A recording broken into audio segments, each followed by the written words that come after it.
안녕하십니까. 저는 강대영어학원의 김세진입니다. 지금부터 한가람고 영어 정규고사에 대한 특징과 우리 학생들이 앞으로 어떻게 공부하면 좋을지에 대해서 말씀을 드리도록 하겠습니다.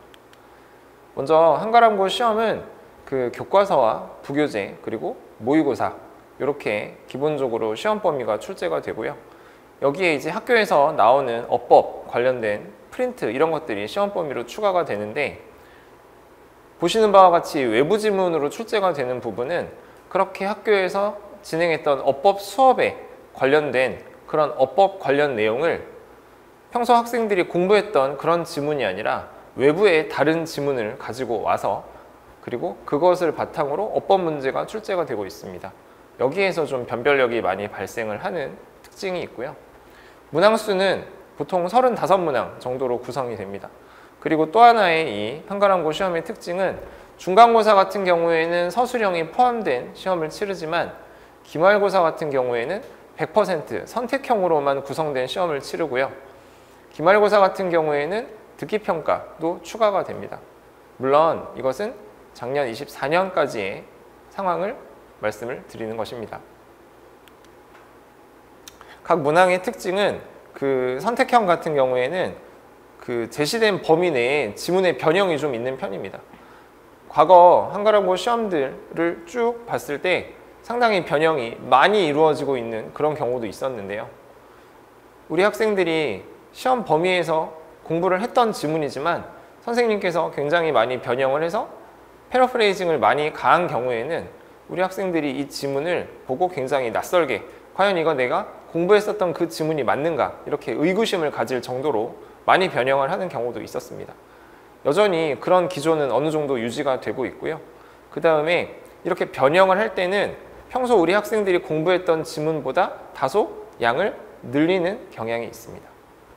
그리고 서술형 같은 경우에는 한가람고 시험이 과거부터 지금까지 전통적으로 좀 많이 좋아하고 고집하고 있는 유형이 그 지문에 대한 주제 내지는 주제문 내지는 그 지문의 내용을 요약한 요약문 이런 부분들을 문장 완성으로 출제를 한다거나 아니면 요약문 같은 경우에는 빈칸을 좀 뚫어놓고 그 지문에서 사용된 어휘 내지는 어떤 표현을 그대로 혹은 변형해서 넣거나 이런 식으로 그 지문 전체에 대한 이해도를 점검하면서 동시에 문장을 구성할 수 있는 그런 또 어법적인 능력 이런 것까지 함께 물어볼 수 있는 유형을 선호하는 편인데요.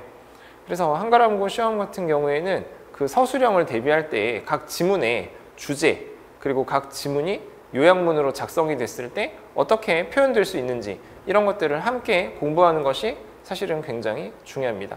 물론 어법 수정과 같은 다른 학교들도 많이 출제하는 그런 유형도 당연히 나오고 있고요. 그래서 한가람고 시험을 어떻게 대비해야 하는지를 말씀을 드리면 아무래도 이 지문이 다른 방식으로 다른 스타일로 물론 전체적인 중심 생각은 동일합니다. 그 글의 주제를 훼손하지 않는 차원 내에서 이 말을 어떻게 다른 방식으로 풀어낼 수 있을까 이 점을 굉장히 중점적으로 염두에 두고 공부를 해야 합니다. 그 다음에 한가람고 시험 앞서 그 어법 사항들을 가지고 외부 지문에서 출제를 한다고 말씀을 드렸는데요. 그 문항 수가 뭐 7문항, 많게는 8, 9문항까지 가는 경우도 있습니다. 우리 학생들의 시험에서의 어떤 변별력이 가장 크게 많이 발생하는 그런 문항이 바로 이 지점인데, 이 어법 문제도 좀 다른 학교들에 비해서 더 자세하고 세밀한 부분까지 그렇게 물어보는 경향이 있습니다. 그래서 이 어법을 단순히 문제풀이 방식으로만 공부를 하고 이해할 것이 아니라 학교에서 제시되는 그 각 어법 개념에 대해서 굉장히 세밀하게 전반적으로 이해를 하고 이것이 다른 방식으로 문제화 되었을 때도 충분히 풀어낼 수 있을 만큼 아주 집중해서 어법 공부를 하는 것이 굉장히 이 한가람고 시험을 잘 준비하는 데 있어서 중요하다고 강조를 드리고 싶습니다. 다음은 서술형 앞서 말씀을 드렸는데 이 지문 전체에 대해서 종합적인 사고력을 요하는 그런 문항들이 있습니다. 이게 서술형에서 주제나 요약문을 작성하는 그런 문항도 있었지만 과거 한가람고 시험을 보면 그 지문 전체에 대해서 충분히 그 추상적인 개념까지 이해를 한 다음에 이 지문에 대해서 잘 이해하고 있는지 잘 못 이해하고 있는지 그 예시까지 추가로 선택지에 들어가면서 결과적으로 굉장히 복잡한 그런 종합적 사고 능력을 요구하는 그런 문제도 출제된 경우들이 상당히 많이 있었습니다. 그래서 지문 하나를 놓고 볼 때 단순히 그 지문의 내용을 피상적으로만 이해할 것이 아니라 그 지문 전체가 의미하는 바에 대해서 종합적으로 이 지문을 토대로 다른 예시들을 들었을 때 지문 내에 존재하지 않는 예시까지도 충분히 이해하고 판별할 수 있을 만큼 좀 깊게 세밀하게 내용 이해를 하는 것이 굉장히 필요한 학습 방법이라고 강조를 드리고 싶습니다.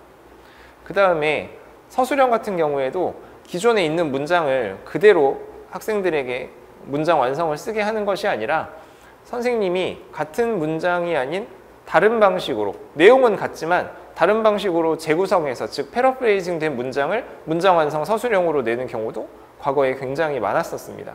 그래서 이번 개정 교육 과정에선 특히나 논술형 시험을 문제를 굉장히 강조하는 교육부 지침 취지가 있기 때문에 이 한가람고는 과거에 이미 그런 식의 서술형을 많이 냈었던 학교이기도 하고 해서 앞으로 이번 시험을 준비하는 우리 학생들에게는 이 문장을 다른 방식으로 변형해서 그렇게도 문장을 구성할 수 있도록 그렇게 서술형 대비를 충분히 하는 것이 필요하다고 생각을 합니다.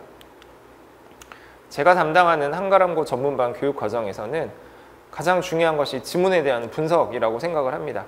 저는 학생들의 학습을 계획을 짜주고 관리해주는 단순히 그런 일일 뿐만이 아니라 제가 학생들에게 지문을 철저히 완벽하게 분석을 하고 난 다음에 이 지문이 갖는 주안점, 시사점, 그리고 이것이 문제로 변형이 됐을 때 어떻게 타당하게 이루어질 수 있는지에 대한 통찰력을 제공하는 것이 저의 주 역할입니다. 그렇기 때문에 제가 지문 하나하나를 완벽하고 철저하게 분석을 해서 이 지문의 특징을 학생들에게 최대한 이해시키고 납득시키는 그런 전달 그리고 소통 이해 여기에 주안점을 두는 수업을 하고 있고요.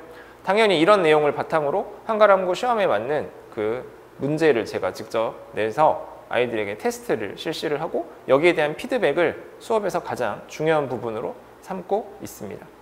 그 다음에 앞서 한가람고는 어법이 굉장히 중요한 시험에서 변별력을 많이 내는 그런 요소라고 말씀을 드렸는데요.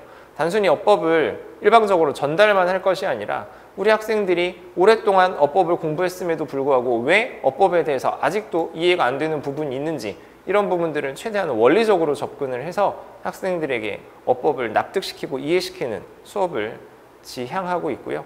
그 다음에 어휘 같은 경우에도 제가 이제 오랫동안 고등학교 3학년까지 쭉 가르쳐 왔다 보니까 그 시대별로 또 상황별로 우리 친구들에게 필요한 배경 지식이나 또 주요한 그런 어휘들이 있습니다. 그런 어휘들을 단지 1학년 시험만을 대비하는 것이 아니라 장기적으로 봤을 때 우리 아이들이 알아야 할 어휘를 최대한 종합적으로 외우기 쉽게 그렇게 전달해 주는 것을 제 수업의 또 다른 특징으로 삼고 있고요. 그 다음에 그 수능, 결과적으로 우리는 수능을 봐야 하는 친구들이 또 있기 때문에 그 각 수능 문제 유형별에 대해서 접근하는 방법, 보통은 이제 중학교에서 고등학생이 갓 되다 보니까 아직은 생각하고 사고하는 능력이 조금 부족할 수 있죠. 그래서 수능의 각 유형별로 어떻게 논리적으로 접근을 해서 문제를 해결해야 되는지 이런 방법을 내신 수업뿐만이 아니라 평소 수능 대비 수업에서도 굉장히 강조를 하고 있습니다. 또 제가 수년간 입시 관련 분야에서 오래 일을 해왔었기 때문에 관련해서 우리 친구들에게 평소에도 해줄 수 있는 이야기가 굉장히 많습니다. 이로써 제 발표를 마치도록 하겠습니다. 고맙습니다.